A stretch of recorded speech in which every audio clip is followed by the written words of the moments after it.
ٹوپی سر پر رونق افروز رہتی۔ اب سوال یہ اٹھتا ہے کہ بے حیائی کی اتنی دبیز چادر جو ہم نے اوڑھ رکھی تھی وہ تار تار ہوئی تو کیسے؟ تو قصہ یوں ہے کہ ہماری شامت اعمال اس مرتبہ رمضان شریف گرمیوں کی چھٹیوں میں پڑ گئے، اور ہمارے امی ابو کے اصرار پر ہماری پھپھی امی، بچے اور پھپھا جان رمضان گزارنے ہمارے گھر تشریف لے آئے۔ اب یہ لوگ صوم و صلات کے پابند، بچہ بچہ کٹر روزے دار۔ اب ایسے میں ہمارے فرار کے راستے تو بند نظر آنے لگے تھے۔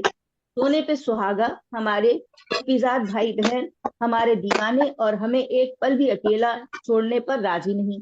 ان کی اس صحبت سے اس مرتبہ کافی کوفت محسوس ہو رہی تھی۔ رمضان شریف شروع ہوئے، ہم حسب معمول سارا دن اسی فراق میں گزار رہے تھے کہ کب موقع لگے اور کچھ نوش فرمائے۔ پہلے دن جب دوپہر تک بچوں نے کچھ کھانے کی مہلت نہ دی اور آنٹوں نے قرآن شریف حفظ کرنا شروع کر دیا تو ہمت کر کے ہوٹل کا رخ کیا۔ اب مسئلہ یہ کہ آس پاس کے ہوٹل میں جا نہیں سکتے، کوئی شناسا نہ دیکھ لے۔ اب بھائی آنکھوں کا پانی ایسا تو نہ سوکھا تھا، ایک آدھ قطرہ تو ابھی باقی تھا ہی، تو صاحب اس زبردست لو دھوپ میں دور جانا پڑا۔ حالت خراب ہو گئی۔ ہوٹل پہنچے تو بھوک مرسی گئی تھی، تھوڑا سا زہر مار کیا، بہت سارا پانی پیا اور گھر کو روانگی ڈال دی۔ گھر آتے آتے حلق پھر خشک ہو چکا تھا، سورج کی تپش سے چہرہ تمتمایا ہوا۔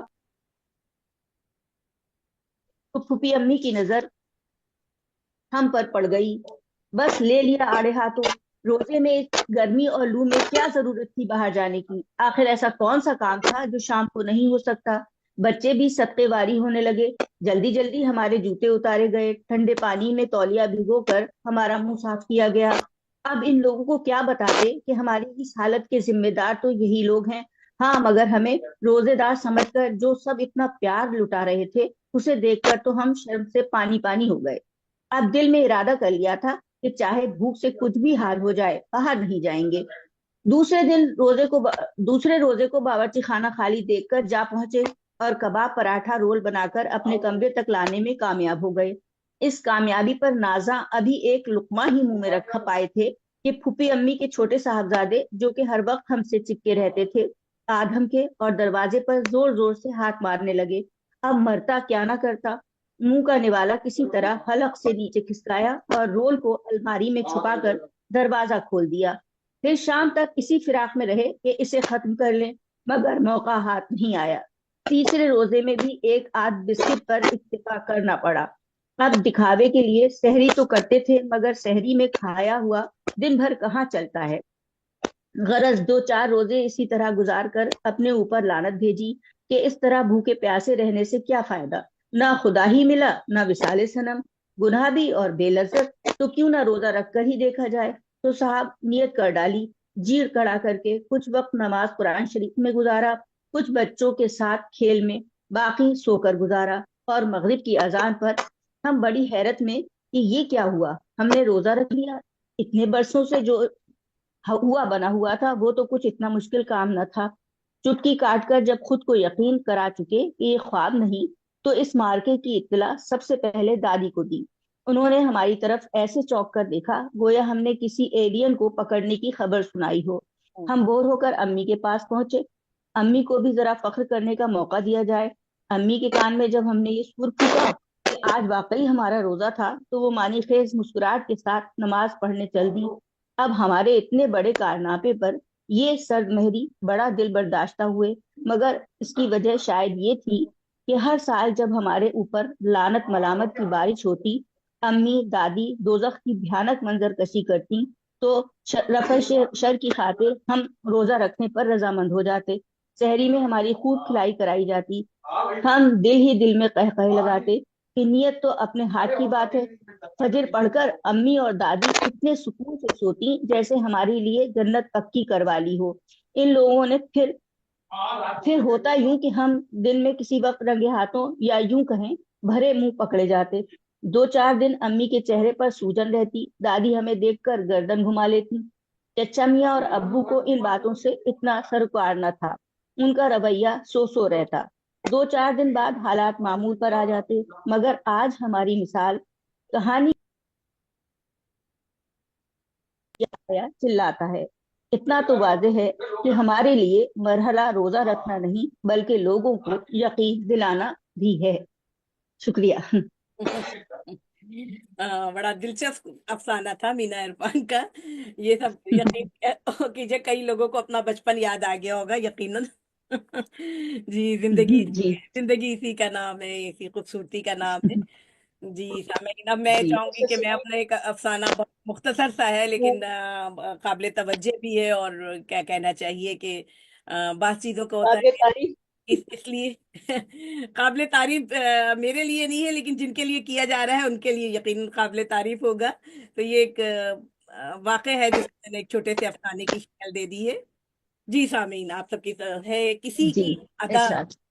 کسی کی ادا دعا بن گئی، کسی کی ادا دعا بن گئی، اس بے دعا تبار بن کا گئی۔ باز اور دنیا میں انسان لوگوں کو برائیوں کا اتنا عادی ہو جاتا ہے کہ وہ اچھائیاں اور نیکیوں کے افسانے، اس کے نیکیوں اور اچھائیاں اسے افسانے سے لگنے لگتی ہیں۔ پاکستان اور خاص کر کراچی کے معصوم اور مظلوم عوام کی گورنمنٹ کی نااہلی سے صبح اور شام ڈاکوں اور لٹوروں کے ہاتھوں اور اپنے جان و مال اور عزت اور آبرو بٹوارے پر مجبور اور بےکس عوام ہو چکی ہے۔ سینکڑوں کی تعداد میں مظلوم لوگ لٹتے ہیں اور اپنی بربادی پر خود ہی تماشا بھی دیکھتے ہیں اور آنسو بھی بہاتے ہیں، لیکن کوئی ان کا پرسان حال نہیں ہوتا، لیکن کوئی ان کے غموں کا مداوع کرنے والا بھی نہیں۔ قانون کے لمبے ہاتھوں نے بھی ان ڈاکوؤں اور لٹیروں کے ہاتھوں کو اور مضبوط بنا دیا ہے۔ گھر اور گھر میں سے باہر روا روزانہ ہی یہ مجرم بڑی بے خوفی اور دھڑلے سے وارداتیں کرتے اور پورے خوف و دہشت کا شکار کر دیتے۔ شادی کی ایک تقریب میں واپسی میں ہمارے ایک ناقابل یقین واقعہ پیش آیا۔ ہوا یوں کہ میں اور میرے میاں ایک دن 2 بجے رات کو شادی کی تقریب سے واپس آ رہے تھے۔ سوراب گوٹ کے قریب ہماری گاڑی پنچر ہو گئی۔ اتفاق یہ کہ گاڑی میں موجود اسٹیپنی پر بھی پنچر تھی، جس کو میاں صاحب اپنی ضروری مصروفیات کی بنا پر بنوا نہ سکے تھے۔ اس سخت پریشانی کے عالم میں ہماری سمجھ میں کچھ نہیں آ رہا تھا کہ اس مسئلے کو کیسے حل کیا جائے۔ آخر میں یہی ترکیب سمجھ میں آئی کہ پنچر ٹائر کو قریب کے کسی پیٹرول پمپ تک لے جایا جائے اور اس کو بنوا کر لایا جائے، کیونکہ سنسان سڑک پر کافی دیر انتظار کے بعد بھی کوئی ٹیکسی یا رکشہ نظر ہی نہیں آ رہا تھا۔ میاں بیچارے مجھے اکیلا چھوڑنے پہ بھی دل کو راضی کرنے میں مصروف تھے۔ پھر آخر اللہ کے سپرد مجھے ٹائر کو گھسیٹتے ہوئے پیٹرول پمپ کی طرف چل دیے۔ ہم نے بھی سب کر کے گاڑی کے شیشے چڑھا لیے، آیت الکرسی کا ورد شروع کیا۔ اسی اسنے میں ایک موٹر سائیکل پر بائک 2 سوار لڑکے ہماری گاڑی کے قریب آئے اور دیکھتے ہوئے چلے گئے، اور پھر آ کے دوبارہ ہماری گاڑی کے قریب آ کر رک گئے۔ خوف و دہشت سے میرے منہ سے بس تمام قرآنی دعائیں پھسلے چلی جا رہی تھی۔ کانوں، ہاتھوں، گلے کے زیورات ایک ایک کر کے میں نے اپنی گود میں جمع کرنے شروع کیے۔ ان لڑکوں نے تو جیسے ہی لڑکے مجھ پر پستول تانے تو میں ان کے حوالے کر کے اپنی جان بچا لوں۔ لڑکے ہمیں گھورتے رہے، گاڑی کی چاروں طرف چکر لگاتے رہے۔ میری گاڑی پوری طرح سے لاک تھی، ہماری گاڑی کی ڈگی پہ بھی جا کر بیٹھ گئے۔ اب میری سمجھ میں نہیں آ رہا تھا کہ یہ ماجرا کیا ہے، کیا ان لوگوں پہ قرآنی آیت کا کوئی ورد کی وجہ سے ان کو میں نظر نہیں آ رہی جو اب تک مجھ پر حملہ آور نہ ہوا، یا پھر وہ شاید اپنے ساتھیوں کا انتظار کر رہے ہیں کہ وہ مل کر لوٹیں۔ ہر منٹ پہ میرا نیا خوف میرے دل پر طاری ہو جاتا تھا۔ میرے ذہن کے کسی گوشے میں ایک طوفان سا برپا کر دیا تھا کہ بس کچھ نہ ہو، آج تو میں گئی۔ یوں تو ہمیشہ ہی وقت کی برق رفتاری سے مجھے شکایت رہتی تھی کہ وقت کتنی تیزی سے گزر رہا ہے، لیکن آج تو لگ رہا تھا یہ لمحات کسی صدیوں سے کم نہیں۔ کسی خوفناک واردات کے انتظار میں دل بیٹھا چلا جا رہا تھا۔ ایک ٹیکسی آ کر قریب رکی، جس میں سے میں نے دیکھا کہ میرے میاں ٹائر اتارتے ہوئے نظر آئے۔ مجھے دل کو کچھ اطمینان ہوا، مگر میں فوراً ہی سمجھ گئی کہ اب اصل حملہ ہوگا، کیونکہ ڈاکو یہی چاہ رہے ہوں گے کہ میاں بیوی کو مل کے لوٹا جائے۔ 2 منٹ کی گفتگو کے بعد ڈاکوؤں کو جاتے دیکھ کر میرے اوسان دوبارہ ختم ہونے لگے۔ 2 منٹ کی گفتگو کے بعد سلیم کے ہاتھ ٹائر لگوانے میں وہ دونوں ڈاکو بھی مدد کرنے لگے۔ میرے دل میں اور وسوسوں کا طوفان برپا ہو گیا۔ یہ لوگ گاڑی پنچر ٹھیک کراتے ہی زیورات اور پیسے کے ساتھ ساتھ شاید ہماری گاڑی بھی چھین لینا چاہتے ہیں، اسی لیے وہ اتنی دیر تک انتظار بھی کر رہے ہیں۔ ڈر و خوف کی کیفیت میرے جسم میں ٹھنڈے پسینے کے فوارے چھوٹ رہے تھے۔ کیا ہونے والا ہے، یا اللہ خیر کرے۔ اگر کہیں سلیم گاڑی دینے سے انکار کر دے اور یہ لوگ غصے سے ان پر گولی چلا دے، کیونکہ یہ تو کراچی کا معمول ہی یہی تھا۔ یہ گاڑی جب کہ سر پر نہ دے مارے۔ صبح اور شام اخبارات میں ایسے قصے اور حقیقی فلمیں دیکھنے کی آنکھوں کے سامنے گھومتی رہی۔ یا اللہ، اب میری آنکھیں یہ خوفناک منظر اپنی آنکھوں سے دیکھے گی۔ آنکھیں حیرت کے مارے